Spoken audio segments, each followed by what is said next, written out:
Hello, Guitar Smarts fans. Before you check out this podcast, I want to make you aware of a cool new place where you can interact with other Guitar Smarts listeners. It's a Facebook group called the Guitar Geek Hangout. That's where we hang out and talk about all things guitar. So, if you like the Guitar Smarts podcast, come and chat with Kieran and myself over in the Guitar Geek Hangout on Facebook. Maybe check out some pre-podcast clips and even get involved in asking and answering lots of questions from the other page dwellers. Hope to see you there. Same with people like Josh Smith from JHS. He started out exactly the same way, modding things, then coming up with his own designs, hand building them, hand shipping them, and now he's got a full, they're turning into proper it's almost like they're not boutique anymore. It's like this is now you're becoming a mainstream builder. And is that why boutique's dying? Is boutiques dying because the boutique builders are growing?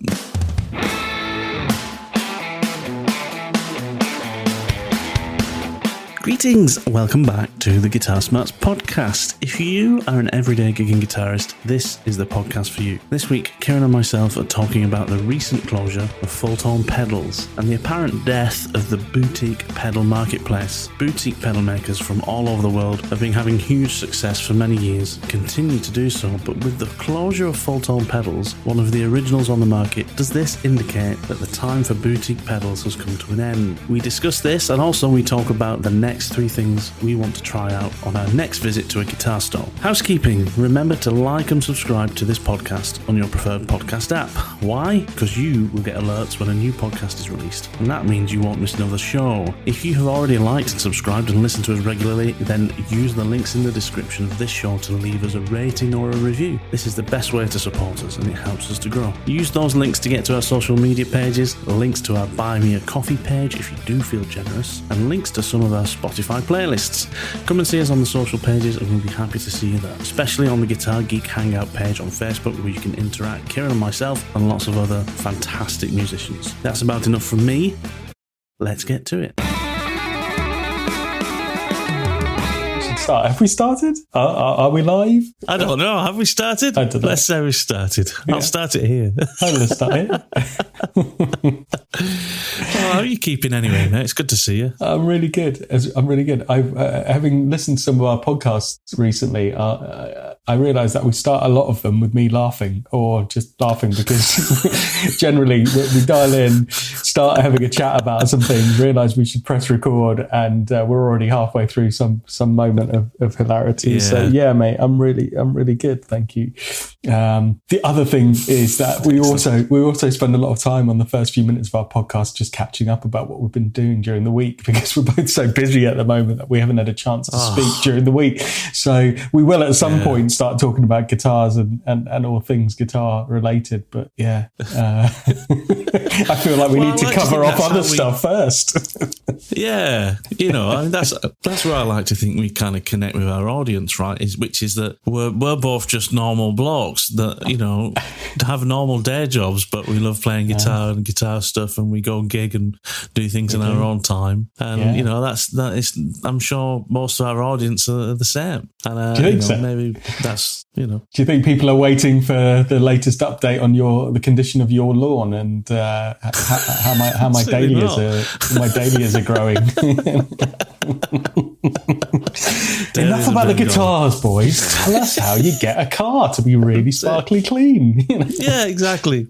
I had a gig last Saturday, very last minute. So I got a call, in the week. Need a dep guitarist for a band. The bat phone rang. Exactly. The bat phone rang, and I got the call, and I didn't say yes immediately. I said I want to see the set list first because limited time to learn new songs, and if it's a whole new set of stuff that I don't know, I'm going to say no. And if it's mostly stuff that I know, which it was, buddy. Yeah, absolutely. And I'm always honest with if I get a call from someone who wants me to dep for a gig, whether it's a new band or not, if it's last minute, I always say I'm not going to say yes or no until I know what the set list is for the night. Because if I don't have the time to learn the material, I want to tell you now that it's a no, and then you've got the time to move on and find somebody else rather than just say yes and then not perform well because I haven't had the time to learn it. So sure, especially if it's like one guitar and you've got to carry a lot of the kind of melody lines and stuff. If it's just sitting in with another guitar player and a keys player and they just want to go out as a full band, then you can kind of go, yeah, look, I know a lot of it. Some of it I'll be busking through, but we'll be fine. That's a totally different bag to agreeing to do 40 songs, of which you probably can only do like 50% of them, and then the rest you've got anxiety to kind of learn. Yeah, for sure. Exactly that. So that's what I wanted to avoid. And thankfully, the set was pretty easy to learn. The first dance was easy to learn. There's nothing really complex, and a lot of stuff that I know already, and a lot of stuff that I enjoyed playing. So I said yes to it, and it was a wedding, and it was in a wedding gig, and it was in a marquee up in Abingdon, and the band was fantastic. It was like guitar, keys, bass, 2 singers and drums.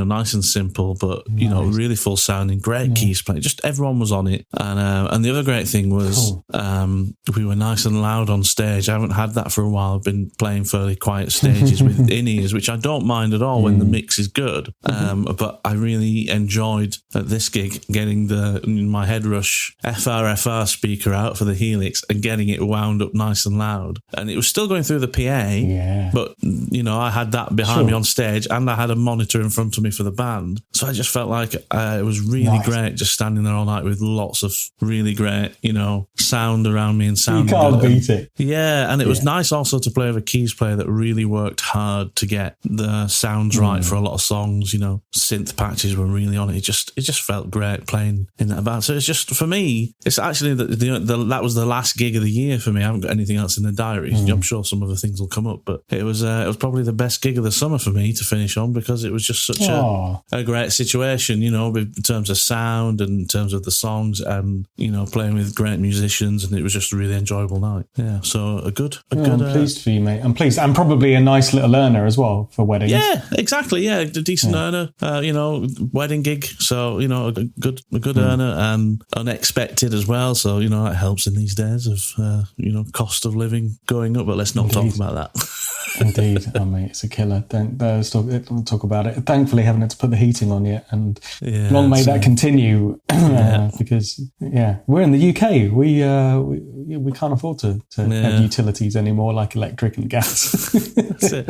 I've been going around the house this week actually putting various things on smart plugs or extensions on smart plugs, and so I can make sure I can keep things completely turned off when they're on standby if we're not home or stuff like that. I've got it all controlled from like the Alexa app and things, so that should hopefully help. But anyway, how about yourself? Have you been doing any gigging or? Yeah, I have, mate. So we had a break in August, although bizarrely had more calls than I've ever had in August for doing last minute cancellations and stuff from venues. But as a band, we took August off, which was nice in some ways. Got some holiday time in with the family, went to Spain with my wife, went camping with the kids. That was all good. And then September, I had 3 gigs in already so far, which has been good. Wedding gig was nice. Again, similar sounding to yours, big marquee. This one was for a very well-off client. So at his house, at his estate, with the swimming pool and the riding stables, and the guy that was just paid, not just for the wedding, but just generally, he has a guy that just goes and picks up dog excrement from around the property because he's got 7 dogs, and I'm glad he's got dogs. Yeah, exactly. It's his house, he can do what he wants. Yeah, well, he said he's got 7 dogs and a guy to pick up all the excrement. I didn't actually see any dogs anywhere, but who knows? Maybe he gets caught short and is too embarrassed to do it himself. Anyway, but phenomenal place. Beautiful Fantastic. Place, beautiful wedding. And then we did long days though, man. Long days at weddings. That was like, we got there at 12 and we left there at like 1:30 in the morning. Oh, yeah, that's the thing. Yeah. That's the killer, isn't it? That was full on. That was full on. But nice to spend some downtime with the band. We went to the pub after we'd set up and sound checked, and had a drink and had a bite to eat, and just kind of it's nice being in a band with people that you get on with anyway, so you can just chill out and have a chat and stuff. Absolutely. So that's no hardship. And then we did a birthday. What was it like? No, it was a wedding anniversary, big wedding anniversary last weekend. But that was like a wedding. It was all kitted out like a wedding, and big room, couple of hundred people, then full on dance floor and stuff. So it's been nice to have a break from doing the pubs and stuff. But pubs are easy. Pubs are no stress. Turn up in your jeans and a t-shirt, whatever. But this, weddings, we get fully dressed up, fully kitted out. They're really long days, as was this private party. But I kind of like it because everyone else is dressed up. Everyone's glamorous. Everyone's in the mood for partying. So I quite like that. But from a sound perspective, because these are bigger venues, exactly to your point, it was nice to just dial the amp up a bit and really get some of the, pushing the sound off of it and just playing that little bit louder, because you've got a much bigger space to fill than a little pub. Big marquees, big kind of like dance halls and stuff like that. The Blues Deluxe gets notched up to like 3 or 4 rather than its normal 2, and it just it likes it. It likes it. It's a happy place for it to be. 3 or 4, wow. I know, I'm one of those. But, having said that, because of the taper that they put on the pot, basically all of the volume is available between 0 and 5. That's right. Even though it goes up to 10, there's nothing more. The linear pots, aren't they? But audio is like an exponential taper, isn't it? So exactly. Decibels are so gigging has been good, and thanks to your advice on the last episode, even though I've been a little bit kind of anxious. Yeah. The Les Paul has been the main instrument for the last couple of gigs. I'm really enjoying the fullness of that sound, with it being the only guitar in the band. I'm using both of the Tokais now. So the Gold Top had its first outing at last weekend. Yeah, I saw your picture online. Excellent. Yeah. That's such a nice guitar. Oh, mate, it was a dream to play. Different sounding, different pickups in it. And even though it's an identical model guitar, I've done different wiring inside it and different tone capacitors, different pickups. So yeah, I really enjoyed it. It's definitely got more of a growl and does the heavy rock sounds justice. Yeah. Whereas the other one's got 59. It's got the, what do the Seymour Duncan call it? So my Tobacco Burst one has got the Seymour Duncan the JB 59s, is it, or something? That's it. Yeah, it's it's what they call the hot rodded humbucker set, which allegedly is the number one selling matched kind of set of humbuckers from Seymour Duncan. Okay. And it's a Jeff Beck in the bridge, and it's a 59 Jazz, I want to say, in the bridge. So like very different pickups tonally, but output wise, quite nicely you can balance them. But between the two of them, you've got a huge variety of like the neck pickup is a really kind of creamy, jazzy pickup that does hard rock stuff quite nicely, but it's got this beautiful creaminess. Whereas the Jeff Beck it does woman tone nicely, but the Jeff Beck is just a full on like aggressive, nasty, in a good way, bridge pickup. So anyway, so isn't it? Here's a quick technical question while you're talking about pickups before we move on. But am I right in saying that kind of you're really meant to have like in your neck pickup you should have a slightly lower output pickup than your bridge, or is it the other way around? Yeah, is that right? Is it because the string vibrates with higher amplitude around the neck than it does around the bridge? Indeed. So is that right? Yeah, okay. Yeah. Thought so. Yeah, exactly. But there is no right and wrong, and it's all experimentation. And sometimes it can surprise you. And this is the beauty of where it can become subjective and down to personal preference. But yes, if you normally buy a set of pickups that was a bad example, the hot rodded humbucker set from Seymour Duncan. It's not a bad example of a set of pickups, but it's a bad example because they are two different pickups. Whereas if you bought like, I don't know, let's say for example the Slash Seymour Duncan set, right? They are both, for all intents and purposes, the same pickup, but the neck pickup has got a slightly lower output than the bridge pickup because of the way in which they do the windings, etc. Because you want the bridge pickup to be a little bit gnarlier and have a little bit more bite to it versus the neck pickup. And it's also to do with how the string reverberates around it and the pickup height and stuff. But for all intents and purposes, the composition and the magnet type, Alnico 2 in that instance, and the wooden spacer in those pickups and the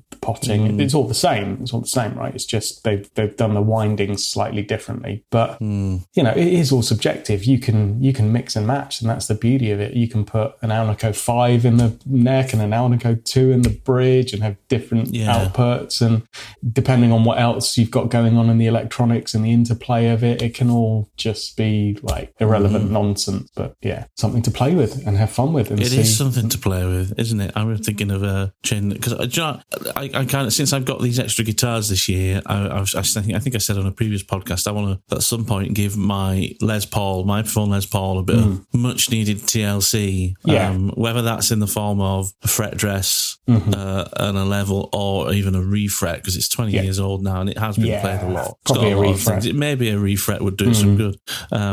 But I was also thinking it definitely needs new electrics in there, because the last time I tried changing the electrics, I was trying to put some kind of fancy switch in to bypass everything and kind of have this straight to the jack out. It kind of made a mess of it inside. So I'm going to rewire it. And then I thought I'm probably going to get new pickups as well. I actually really like the idea of having open coil pickups in it, like you've got, like without the actual covers. I'm trying to decide whether to go for like a zebra pickup or just black, or even just like white bobbins in the pickups. And actually just change the look of it a little bit rather than try and keep it too original. But that's something I want to get around to in the next year or so. Give it a refret, and then I'm going to rewire it with a proper decent kit, CTS ports, switch, craft switch and everything, and all the proper stuff, decent wiring in there, get rid of all the rubbish that's in there at the moment, and then maybe put some Iron Gear, blues PAFs in there or something like that. I don't know.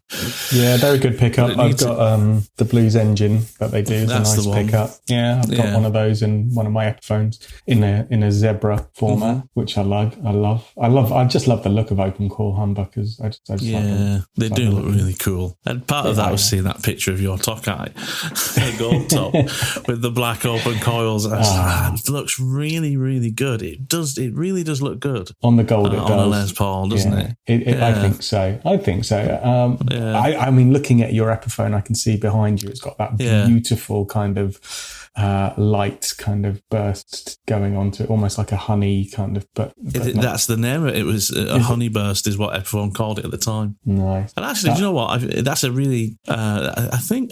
Correct me if I'm wrong. You might know more, but I think my Epiphone is from a relatively sought after time. It was it's an early 2000s, 2003, and it's from the Korean factory that they had at the time. And I think that is something that people do. Samsung factory. Yeah. I think that is quite sought after for some Epiphone collectors. Korean early 2000s Les Pauls. Yeah. And to be fair, that Les Paul is fantastic. I do love playing that. It's not too dark in terms of its sound. It's got actually quite a bright. I can get a really decent kind of out of phase Strat sound in the middle position with the front pickoff rolled off slightly. It's actually quite versatile for a Les Paul. Yeah, love it. Well, no, you're right. I mean, it is, again, look, it's subjective stuff, right? And it's all individual to each guitar, and some were good and some were bad. But the modern day equivalent or parallel I can think of is like the stuff we're seeing coming out of Indonesia now, right? In terms of guitar manufacture, where you go, wow, these Indonesian guitars are really built really nicely. Well, that was the same back in, I think it was probably from the early 90s all the way through to the early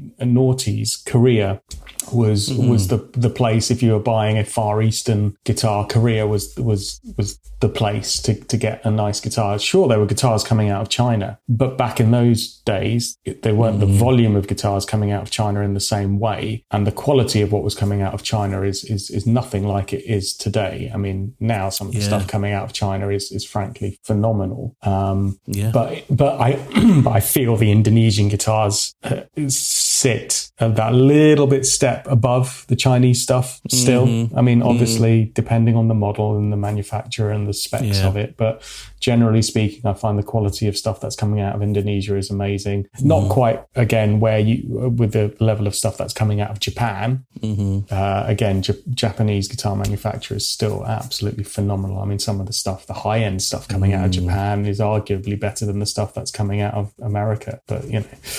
Yeah, I just kind of picture this kind of like master craftsman, you know, that you think of kind of like, you know, those guys that spend their lives learning how to make samurai swords. Do you know what I mean? Like those senseis. I can just imagine like some guy in robes making a guitar, just carving it out of one big piece of wood. And it's just, that's what I think of when I think, I don't know whether that's some kind of terrible cultural appropriation or something, but that's what I think of when I think of like amazing Japanese guitars. I can't help but think of just this, you know, somebody who's just got this incredible love for building something. And, but I don't know. I don't know if that's that's how the Japanese. I work for a Japanese company, so I feel I can. Does that justify what I'm about to say? I don't know. I get exposed to Japanese culture a lot. I've worked for a Japanese company for the last 13 years of my life, right? So, but there is this fastidious like respect and like dedication to doing something properly, right? And I love that. I love that. And you know, I mean, I've watched a lot of the guitar manufacturing videos out of Japan and seen some of the like the Fujigen factories and stuff like that. And they are, for all intents and purposes, modern, super high tech factories, but where you've got these guys that are doing a lot of stuff by hand still and hand finishing it. But I like your idea better, like this almost kind of like mountain scene from Kill Bill, where like there's this guy just like heating up fret wire over like a coal charcoal like stove and smelting it like he was making a samurai sword, but he's just really making this high grade Japanese stainless steel fret wire like for days at a time. Yeah, with the bamboo like in the background, like stopping for a little bowl of sushi and then carrying on while the cool mountain stream trickles down and the cherry blossom trees, like, you know. I'd buy a guitar off him. but to buy a guitar off him, you have to go through a certain number of trials first. You have to climb the steps. Climb the steps. For no reason whatsoever, just like keep repeatedly hitting a concrete block with your hands until your hands bleed. But and then he just comes and looks at you and sneers every few minutes and then walks off again. You have to prove yourself worthy of the instrument. A bit like John Mayer's tattoos. You know, John Mayer's got that sleeve of Japanese tattoos. Is that where he got them? That's actually, so the story is that he got them tapped in properly by a Japanese like traditional tattoo artist. So the design isn't his or anything on his left arm, but apparently he had to go and fly there 3 or 4 times to be interviewed by this guy, and the guy to decide whether he wanted him as a customer. And when he said yes, then he went, and the guy did the design, worked out what it should be, and then it's tapped in by hand. So it's not, he said it wasn't tattooed by, you know, an actual tattoo artist with a gun or whatever it is that they use. It's like a needle and everything's individually tapped in. And apparently he said he was hallucinating when it was being done because the pain is so intense while it's being done. But so that I don't know how I know that. I think that was in a magazine years ago. But that's amazing. Yeah, what a great fact. Bizarre, isn't it? Like, I've literally just taken the scene out of Kill Bill where Uma Thurman's like training in the mountains, but now instead it's John Mayer with that guy having his like tattoo tapped in and like tripping out while he's doing it. That's it. But then like coming up with great ideas for like platinum albums. Amazing. They should make that film. I'd watch it. Yeah, you would. Should we move on?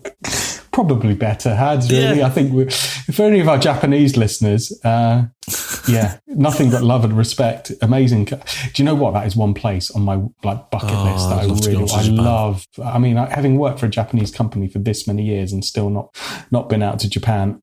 COVID and stuff got in the way, but man, can't wait to go there. Yeah, absolutely. Do you know what? Just before we move on, I don't know if you've seen it, if you've got Amazon Prime Video, but I do. James May did a thing. He did Our Man in Japan, the series. I don't know if you've seen that. It's fantastic, isn't it? Oh, it's brilliant. Do you know what?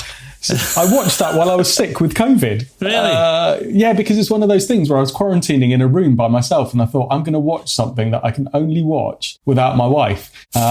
She loves Japanese culture, and she reads a lot of Japanese kind of historical fiction books, like Memoirs of a Geisha and all that kind of stuff. She's really into, but she reads loads of stuff like that. But she just doesn't really like James May. So I was just I can sit and while I'm locked in a room for like 10 days, isolating from the family, I'm going to watch this. It was brilliant. It's fantastic. It's fantastic. I like James May. I think he's a good presenter, but also it's a brilliant view into Japanese culture. And I thought it was very good. But anyway, sorry to interrupt this conversation. However, if you've made it this far, you should definitely subscribe to the show on your favourite podcast app. Go and do that now, then come right back. Welcome back. Right, Kieran. What are we talking about today? Good to shoot the breeze, but what are we talking about today? I think we're talking about a couple of things today. Go on. We were going to talk about, because we haven't been to a guitar shop for a while, certainly not together, and we need to do that. But what are the 3 things that we want to try out? When we go to a music shop next, what 3 things do we want to try that we haven't tried yet? But there's something else that I think we should talk about that's been in the news recently, which is this talk about the death of boutique, or boutique, as some people in the world seem to say, of boutique pedals. And is boutique over in the guitar world, right? Is that something now that's dying away? Is it? Are we going back to people looking at the big companies and the big manufacturers as the superlative instrument builders in the industry? What's happening to this boutique world? And I think this story has been stemmed from the fact that Fulltone Pedals decided to effectively close. I mean, I don't know how true that is. From what I understand, reading it, what Mike Full has actually done is he's downsized his operation, selling up his factory, and moving to a much smaller model. So whether that means that he's just going to produce 1 or 2 things, or just go into a different area of the industry under that name, I don't know. But effectively, he's shutting down his factory of pedals, and he's been around for a long time. One of the original boutique pedal makers. I mean, everyone's seen Fulltone Pedals. They make the OCD. The OCD. Exactly. The OCD is like a household name for guitar. Exactly. Pedal. That's it. Yeah. One of the best drive pedals you can get, the OCD. And they've also done like the Full Drive, which was an amazing kind of like a variation on the Tube Screamer with, I think, an included boost. They did the Clyde wah, which is a fantastic wah pedal based on the original Clyde McCoy wah pedal. Just an incredible boutique guitar builder, a guitar pedal builder that's been around for a long time. And what are your thoughts on this, Kieran? Because I'm kind of on the fence, really, because I've never really been that enamored with, me, I like a cheap thing. Yeah, me too. I love how you can spend little money and still get in the ballpark. That's the way I've always thought, But what are your thoughts on this? What do you think is the reason for this event and this change? Well, it's sad. It is of course sad. And the price point of things like the OCD and stuff, I wouldn't even necessarily say is boutique. Like there's a level of boutique stuff coming out now, which you just go, well, that's just eye-wateringly ridiculous, frankly, for what is a circuit board, albeit hand-wired and a metal casing and a few resistors and capacitors. It's crazy. But so I don't think a lot of what Fulltone produces is beyond the realms of affordable. But it's 30 years, right? They've been at that place in California. That's a long time. Headed up by the same guy, and everyone has a point where they want to do something different and change. And 30 years is dedicating a lifetime to doing that. So maybe that's part of it. But his reasoning is that he, and this is apparently a quote from guitar.com, is that he doesn't want to start pumping his personal money into a business that no longer turns a profit. And he's cited as saying the current climate in the US and everything that's happening with the economy, etc., has made it impossible for him to have a sustainable, profitable business, which you go, wow, well, that's a global brand for guitar players. And it's hard to believe that in a Western world, in a Western country, sorry, not in a Western world, that his company can't make a profit. It's not like it's a startup, right? It's been going 30 years. So it's sad. My thoughts are, it's sad. Does this represent the thin end of a wedge? Is the interesting thought behind it, isn't it? Which is, based on the current economic climate everywhere and the pressures on people and manufacturing costs and increased cost of living and things. We see other industries and other sectors where people are going out of business, right? Yeah. Frequently, there's no reason to think why companies like this couldn't be affected. So it's worrying because you never like to see these brands go. So there's that on one hand, what's going on in the world today and what it takes to run a successful, profitable business, and is that sustainable? And the other element is fashion, and trends and what people are buying, right? 2019 and 2020, when the world went into lockdown and experienced COVID, interestingly enough, there were some industries that thrived during that, healthcare sector being one of them, but often cited is actually the music industry in terms of musical instrument retailers, particularly guitars. Some of the highest sales ever recorded. People were at home. They decided to buy guitars. They started playing. They started buying more gear because, the situation presented itself where that was something that people had time to do. And so guitar sales and things were pretty healthy over the last few years. So then somebody like a boutique pedal maker or a pedal maker in this instance being forced to shut, is that indicative then of something that we're seeing with the success and quality of less expensive alternatives? The clone pedals are rife. I play one on a weekly basis. Every company seems to have a version, and the Fulltone ACD is no exception, right? How many people have done a clone of the OCD? Loads of people have, right? And then you look at the other spectrum of things, which is modeling as well. The quality of what's coming out with Helix stuff, Line 6 stuff, like all the just reading that Headrush have brought out their own modeling piece of kit as well this week as well. So there's that. Is that change? Are trends changing? How many times have we said on the show in recent times that a lot of pro session guys now, yourself included, are moving over to less complex, simpler modeling based rigs where you can get your rig in a rucksack and make one trip.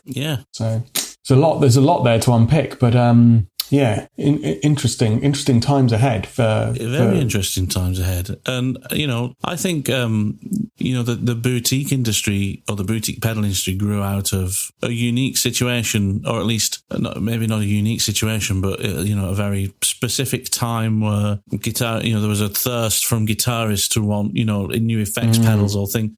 Back in the early 80s maybe, or the late 70s, you could pick up a Tube Screamer or something like that, or a Boss SD1, and maybe you wanted something that sounded slightly different, and you couldn't get that. You couldn't go to a music store and try out endless variations of Tube Screamers or endless variations of of boost pedals or whatever it is, like you can now. It is a saturated market now. Whereas there was a certain few people back in the 90s or whatever, whether that was Robert Keeley or George Tripps and Mike Pereira, is it the Analog Man guy? I can't remember his name. Was it Mike? Sorry, I'm trying to remember his name. Mike Pereira, that's it. Those are guys who went and started modifying pedals for people. And they were then getting kind of renowned for creating these variations and improvements on pedals where they do things like adjust the noise floor to make a pedal quieter, or change an EQ curve by just swapping out a couple of components. And that's where the boutique industry grew from. Then these guys started taking these designs and going, well, instead of just modifying this, I can actually come up with my own similar design based off the same basic thing and create my own pedal and start seeing if I can manufacturing that. And they'd start screen printing their own boxes and selling 100 pedals at a time, and then get a name for them. And because they were almost almost like underground, handmade. Yeah. They'd sell well and they'd become, like the Klon. They'd become legendary. They'd become legendary, exactly. So I guess that it grew out of this requirement to have those pedals, and the market wasn't saturated. And now some of those guys, like Robert Keeley,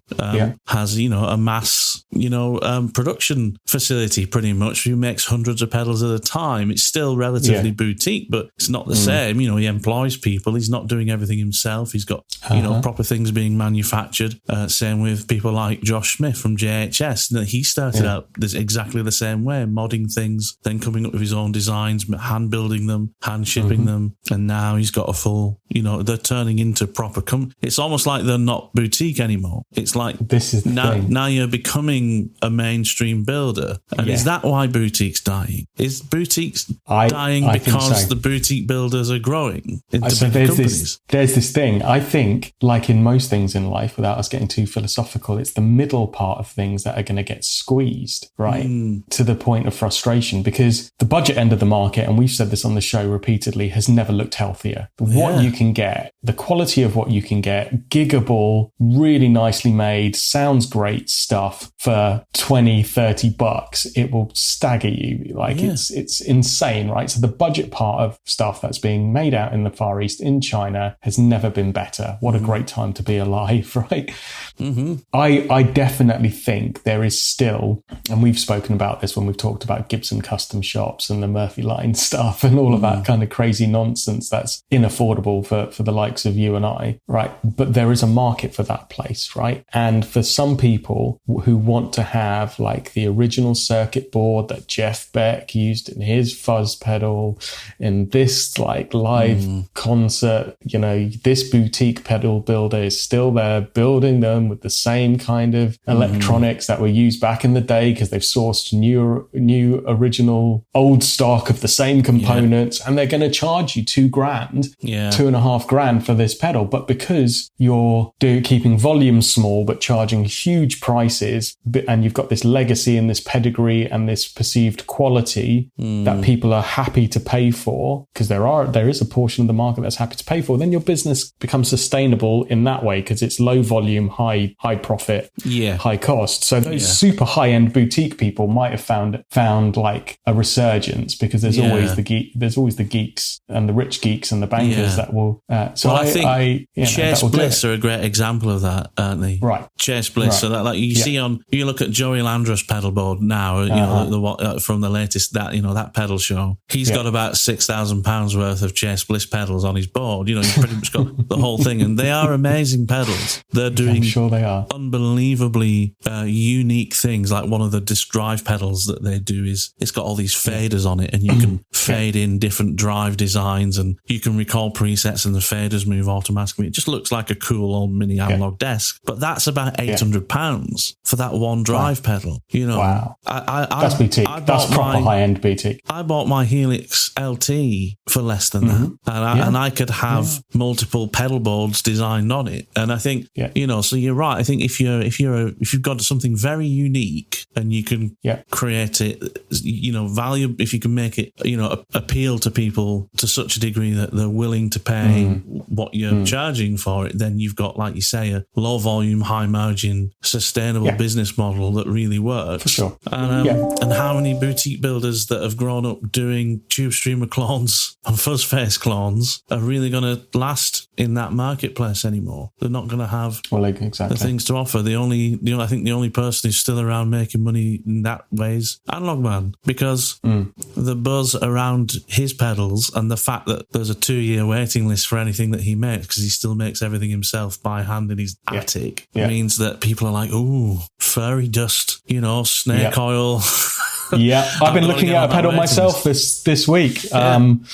That I'm not going to mention it yet. That's really selfish of me, isn't it? But because it's by a UK pedal builder, and I read an article about it, and it's a pedal that really intrigues me, and I'm like, oh, I'd like one of those. But like, it's completely transformed this guy's business. He made this pedal, and then like, it's taken off. It's gone viral. There's people selling it for like 10 times as much on eBay, and he's still selling this pedal for 99 quid, right? But now he's got like months and months waiting list where you literally have to sign up to get one, and then he'll make one for you. And it's just like, I'm like, I haven't even heard it and I want it. So I'm going to put my name down on the waiting list for it. And then I'll get it. The hype. Yeah. You know, that's the hype, right? But it sounds really cool. And once that pedal arrives, then I'll tell everyone about it. Cause I want to do a proper review without like blowing up this guy's waiting list already. And I can't tell you what the pedal sounds like because I haven't heard it yet. But when I do get it, and if I'm impressed by it, then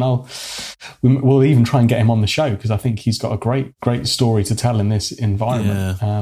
And so that's someone who's doing something that is low volume, moderately priced, in massively high demand, but he's like in the infancy of his like kind of boutique pedal building. But I had a really interesting conversation with somebody that I was going to keep as a surprise, but I'm going to do a little teaser, and I'm not going to tell you all of it because they're going to be a guest on the show soon. You're a nightmare for this kind of. I know, but I've got to add in a little bit of suspense somewhere. Otherwise, so I was at my in-laws, and I was spending a couple of days there, and I thought, right, I need something to entertain myself for a bit. And I thought, I've never been on guitar safari around where they live. I mean, they live relatively close to Brighton in the UK, and of course you've got a guitar amp keyboard there. So, but you know, it's still about an hour's drive into Brighton.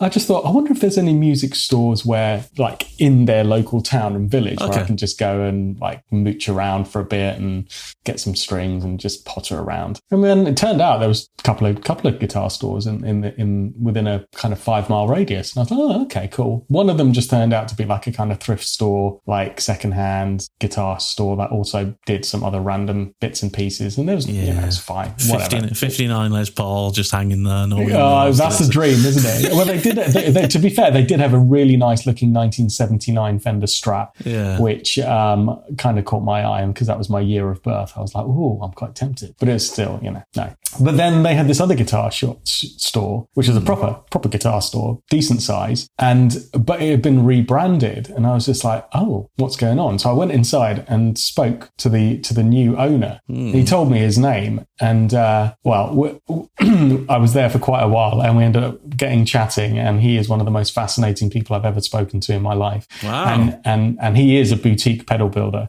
Oh, okay. And he is going to have a hell of a lot to contribute to this conversation. So I spoke to him about the podcast, and he's invited us to down there to do an episode with him. And amazing. I can't wait to put you and him in the same room together, mate, because like between the two of you, your level of knowledge and like just, but something interesting has happened, because he has moved his flagship store, which has been in central London for a number of years. I mean, a long time. And he's moved out of London to do something different with boutique pedal building and a boutique pedal store outside of London. And that's all I'm going to say for now. Okay. I will tell you. Is this a result of Denmark Street being redeveloped or something like it is? Oh, interesting. Well, let's leave it there for now as a teaser for our audience. But let's put a bookmark in this conversation, because we should. I think we're at a point where we could get somebody on the show who's like who's a legend in this industry, who could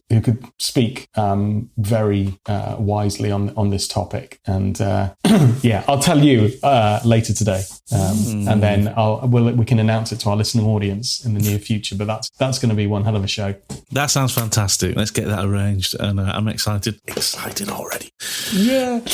Well, let's move on to our next subject, shall we? All right, go on. Which is the 3 things, right? So before we wrap up, I'm eager to get to a guitar store, so maybe that's the one we go to. But I've missed going into guitar shops and just picking something up off the wall or whatever, and just going, do you know what? I haven't heard that yet. I'd like to try it out. I'm not necessarily hearing to get something, but I used to love going into guitar shops when I was younger and just going, can I try that out? And and just having a go at something, and then putting it back after a few minutes. But let's say we're walking into a guitar shop tomorrow, Kieran. What 3 things are you looking? What 3 things would you want to be trying out now? What 3 things on the marketplace have you not played with but you're intrigued by that you really want to have a go at? Okay. I made a list because I've been thinking about this as well. Because there's some stuff that's really exciting me at the moment. So in no particular order, right? Here's the things that are kind of exciting me about that I could see myself, if I try it and I like it, I would probably buy it. So I've had my eye on this PRS SE for a little while now. The one with the 2408 configuration, which is where you've got the 24 frets, but you've got the 8 different pickup combinations, all kind of nicely switchable, right? It's I think it's a really cool circuit that PRS have got, and they do an SE version, this kind of emeraldy green color, Verde it's called, Arisa Verde or something, but it's a really nice guitar. But PRS have just brought out this year, a couple of months ago, a new SE, which is the SE Standard, which is again slightly less expensive, with that 2408 configuration on it, and they're going for like 500-600 quid. So not too much crazy money. And I think the one I was looking at was like a special edition one, and that was like $800-900, arguably worth it based on the top that was on it. It looked phenomenal. This has got less flame on it, less bells and whistles, but again, just a really good PRS for not a lot of money, but with the pickup configuration and the switching that I quite like. So yeah, I want to go and try one of those, see if it's any good. And if not, then get the Verde SE. Yeah. So that's one. Because I remember you choosing that guitar, I think, in the previous episode for something. I can't remember what it was. Didn't I? Can't remember. Yeah. I've got a hankering for a PRS still. So have I, actually. I'd love a proper PRS, a proper US PRS, but at the same time, it's an expensive investment. Maybe one day, but beautiful instruments. Maybe. Silver Sky. Still need to get one of those demos. Need to try one of those, don't we? Yeah. What about you? What's next? Oh, for me, so I've made a list as well, but first thing on my list that I want to try out, I really want to try a Strandberg guitar. Oh yeah, they're like the headless ones with the really slightly multi-scale neck. So you've got that fanned fret thing happening. Unique multi-scale though. You often see multi-scale guitars with the frets kind of fanning out from both the nut and the bridge, and they only really kind of straight in the middle. Whereas on the Strandberg, they're straight from the nut, and then they fan out as they go down. So it's slightly different. That's it. But every time I see someone on social media and Rabea, the guitarist, Rabea Fro, the guy who sometimes does some Anderson stuff, the guy with the afro. Yeah. He's just got a Strandberg, and he was posting on social media recently about how astonishingly good they are to play. Okay. And they've got a unique neck design as well. They don't have a rounded neck. It's actually almost like a hexagonal cutout. So, it's got a flat section. Yes. It's like 3 flat sides on the neck that are slightly rounded between. And from what I hear, it's just an amazing playing experience. Never played one. I'm not particularly attracted to them from a design point of view because they're all very odd shaped. They've got particular cutouts. It's the Strandberg design. They're not necessarily ugly, but to me, they're not particularly attractive. But I really want to just sit down with one and play one and just experience what it's like to play a guitar with such a unique design. So that's it'd be interesting to know where we could go and try one of those, because I remember they have them there, yeah? Guitar got a full range of them, and actually, not that we're sponsored by them, but they've got a sale on Strandberg guitars at the moment, and 0% finance across the whole range, so good place to look for them. I remember you talking about them in a previous episode with regards to innovation, people that are doing something different with guitars. That's right. It was our vintage versus modern episode, a few months back, and I mentioned them because I thought, like I do now and did then. The guitar industry is I think we are one of the faults of the guitar industry is it doesn't reward or credit innovation enough. It seems to reward and credit people that stick to tradition and do things. This is exactly like a 59 Strat. It's a veneer board instead of a slab board. It's brilliant. 10 out of 10. Guitarist Gold Award. And then something like a Strandberg comes along where they've tried to rewrite the experience of playing a guitar. And why the hell not? because that's how progression happens, and I still love vintage stuff, but also I'm intrigued by modern things like this. I always have been. That's why I'd love to try it out. But yeah, that's the first thing on my list. That's cool. Next thing on my list is probably predictable, but I want to try out a Boss Katana. I've never played to a Boss Katana amp, and obviously over the last few years they've just stormed the amp market. They've gone from being, the Fender Deluxe amp has gone from being the best-selling guitar amp over the last 10, 15 years, and in the matter of a few years, the Boss Katana has overtaken it. And everyone that plays it and has one just says how outstanding an amplifier it is. That's on my list as well. Haven't they released like the Mark II, 3 versions? I can't remember. Mark II is out. Mark II. Yeah, I don't think that's necessarily that recent, but yeah, I think they've just revamped the original lineup, haven't they? I've not tried one. Be interesting to try it. See how it takes pedals. Yeah. I could be tempted into something lighter than my Blues Deluxe. But yeah, I'd quite like to try one of those.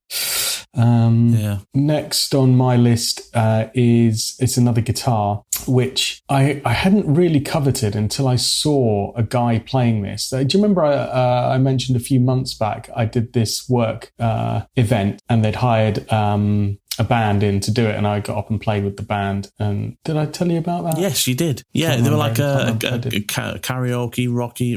That's it, Rocky-oke. Yeah. Phenomenal band, phenomenal bunch of musicians. Yeah. And the guitarist was playing this Yamaha Revstar, which I'd never really kind of coveted, but the sound of it was just incredible. And he had P90s in his one, and it looked cool in person as well. And the more I've read up about these, and I'm a huge Yamaha fan of stuff that they do in the AV world. I love all their kind of hi-fi gear, and I've been a big fan of it. Yeah, not so much. Oh, the Pacifica you love, right? Yeah, I love the Pacifica. Yeah, absolutely. Yeah. But the Revstar, this is like a next level up thing, right? From like the Pacifica, they've just released like a brand new range just now. So the original Revstar came out in 2015, right? That's an old guitar now. Right. But 2022, they've just released in the last couple of months the Mark II version of the Yamaha Revstar. And if you at the top of the price point, the most expensive, and it's really beautifully spec'd. Yeah. And coming in at around £1,500, so not stupid money. And that's a Japanese built Revstar. Oh, so wow. Okay. So we're back to where we started at the beginning of this episode. There's the Japanese Revstar there, and then the other price point versions are made in Indonesia, where we're also loving guitars being made from at the moment, right? They've got all new electronic options. There's a bewildering choice of colors, switching options, pickup configurations available now through the Mark II version. There's so many different types, all with these little different characteristics, finish options, personality type things going on, which I quite love that plethora. My money is on the RSSO2T, which is basically the mid-range one of the 3 price points. So Indonesian made, $650. And it's got, like, for that, you're still getting really good hardware, etc., proper steel frets and everything. And it's the one with the P90s in it, which I need a guitar with P90s in it. You do, don't you? I really do. They've got. I'm just looking now online at some of them. Might be the one. I really like the expensive ones. They look fantastic. There's one, the RSP20X, which is £1,600 and guitar, where I happen to just be looking, but other retailers are available. And they do one called Rusty Brass Charcoal, which is a fantastic colour now. But it's this beautiful. It's almost like a gold-looking pick guard, which is obviously the rusty brass, and then charcoal paint with like 2 like speed stripes down the middle of it. There's such a great design. Actually, beautiful guitars. Credit to Yamaha for doing something that not many people are good at recently, which is coming up with a new guitar design and having real success with it over the last few years. It looks nice, doesn't it? It looks balanced. It looks in proportion. Yeah. It's not a Strat. It's not a Les Paul. No. I wonder if these could be like a Les Paul killer, because they've got a lot of the DNA of it. But some nice price points and stuff. I mean, there's so much on the guitar market to choose from now. But I really want to try one of these. And I think when you've got Chris Buck playing them around all over the place, then you're gonna. That's true. People are going to have their eye on them, aren't they? Especially. That's true. I mean, to be fair, he could make a coat hanger sound pretty good, but string up a wire coat hanger for him and let him go and gig. I'm sure he'll still sound amazing. Weep just listening to him play it. Yeah, I know. Well, his main guitar is like a Highway 1 Strat, wasn't it? Which are incredible Strats anyway. Yeah. But it just goes to show you don't need to spend stupid money. So yeah, I'd like to try one of those. I've got one more thing on my list, but you go next. Oh yeah, the last thing on my list, and I think this is totally predictable. And part of it is because I love modelling equipment. Obviously, so over the last year, I've really gone into that. But also extremely jealous of Mr. Rob Skinner's most recent purchase, and that's the Neural DSP Quad Cortex. I'd really love to, because that is like other than Fractal, that's up there with Fractal in that's the next level up from Line 6 in terms of audio quality and everything. And I'd just really love to just get one of those out of the box and plug it in and just play with some presets and really listen to the sounds from that thing. It seems to be the modeler of choice for a lot of people out there that use modelers to help them get tones recreated in difficult situations. Maybe they're flying in, people like Rebea, who we spoke about before, and Pete Thorne uses one for a lot of his sounds when he's going around, and so a lot of these people that are renowned for really cultivating their tone very well, they tend to go for either the Fractal or the Quad Cortex for those live situations. So I'd really love to just experience that. But that's it for me. Those three things I'd really love to play and listen to. But what's your last thing? Nice. Last thing on my list is something that I've been trying to try for a while, but there've been stocking issues for it. Again, it's another budget thing here, only because I quite like seeing how far you can push the envelope within the realms of budget. But Jet guitars, I think we've mentioned Jet guitars in the past.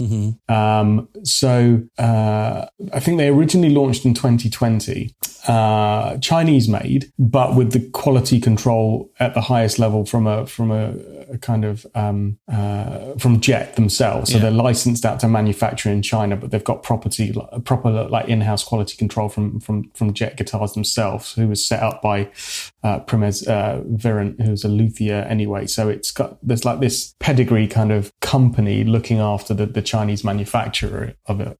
I guess in a similar way to like PRS does with their Indonesian stuff. And PRS still quality control and check it. But the main thing is like these guys, the ethos of this company, kind of like the Guitar Smarts podcast really, is they want to see how far they can push premium level specs on a budget instrument. Okay. Right. So all their guitars come with roasted maple necks, ebony or rosewood boards, bone nut, proper, hand wound pickups. Like the spec list, when you read through it, you go, okay, this is some serious kind of like appointments on this guitar. I mean, there's nothing particularly innovative about what they're doing. They're basically making Strat, Les Paul and Tele copies for all intents and purposes, right? But like the most expensive high-end guitar that they do is £500, right? Wow. That's the top end. They start at £159. Wow. For roasted maple necks, bone nuts, hand wound pickups, all these kind of appointments where you just go, that's crazy. So my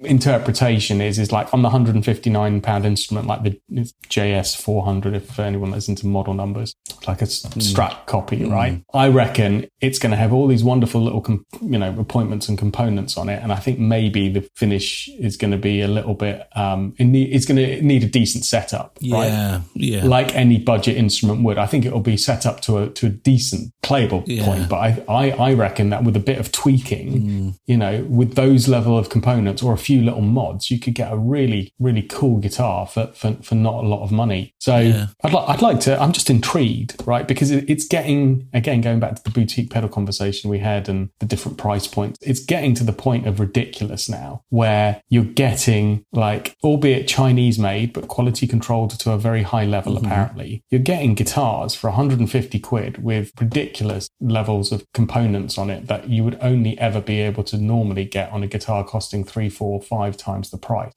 So if for no other reason, I'm intrigued to try it out and just see, how good can you push that premium level specs on a budget instrument. Yeah. Wow. Yeah, I'd love to do the same thing, because it's almost like like you might do if you buy a budget guitar yourself. You might then go and do a certain amount of modifications to improve it. It's like they're doing all those modifications for you and saying, here you go, here's a premium guitar, but it's been graded. And we've said this before. I think a lot of the time the only real difference between like maybe a £1,500 guitar and a £500 guitar is time spent in the hands of someone to really set it up and get it playing smoothly. For sure. Actual components and where the woods come from and the quality of all those components and things. There's probably not much difference in guitars that are £1,000 apart. It's just not purely, when you're talking like a bolt-on design, like kit guitar. Like, I mean, I've never really understood how you can have a Fender Squier Strat at 200 quid versus a Fender custom shop Strat for like, $5,000. Yeah.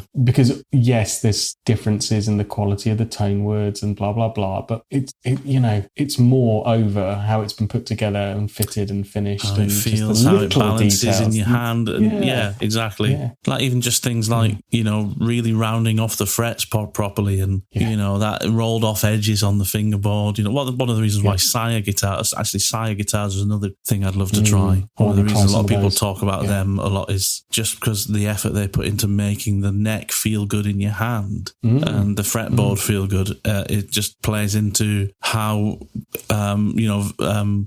premium a guitar it feels for the money.